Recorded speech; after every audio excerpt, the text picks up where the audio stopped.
সাকিব খেলবে টি-20 বিশ্বকাপ 2026। আপনি অবাক হলেন? অবাক হওয়ার কোনো কারণ নেই। সাকিব খেলবে টি-20 বিশ্বকাপ 2026, এটা সত্য, 100% সত্য। দেখেন, সাকিববিহীন বাংলাদেশের অবস্থা।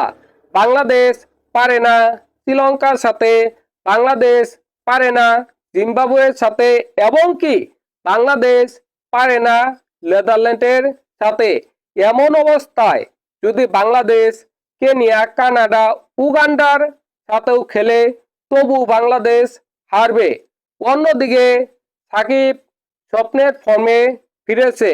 গ্লোবাল টি-20তে প্রথম ম্যাচেই সাকিব 37 বলে 58 রান করেছে এবং 4 ওভার বল করে 13 রান দিয়ে 4 উইকেট পেয়েছে। এমন একটি দুর্দান্ত ফর্মে রয়েছে সাকিব আল হাসান। তাই তো সাকিবকে খেলানো হবে টি-20 বিশ্বকাপ 2026। দেখেন, টি-20 বিশ্বকাপ 2026-এ যদি সাকিববিহীন বাংলাদেশ খেলে, আর যদি বাংলাদেশ ইতালির গ্রুপে পড়ে, তবু বাংলাদেশ ইতালির সাথে হারবে। তাই তো এই লজ্জার হাত থেকে বাঁচার জন্য বাংলাদেশের বোর্ড সভাপতি এবং নির্বাচক প্যানেলের প্রধান এরা সিদ্ধান্ত নিয়েছে সাকিবকে খেলানো হবে 2026 টি-20তে, এবং তার আগেই সাকিবকে জাতীয় দলে ফেরানো হবে।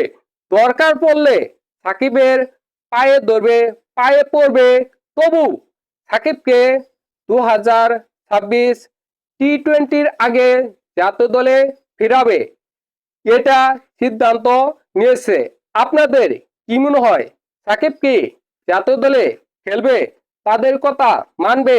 তারা কি সাকিবকে ভালোভাবে বুঝিয়ে জাতীয় দলে আনতে পারবে এবং 2026 টি-20 সাকিবকে আসলেই খেলতে পারবে? আপনাদের কি মনে হয় অবশ্যই কমেন্ট করে জানাবেন।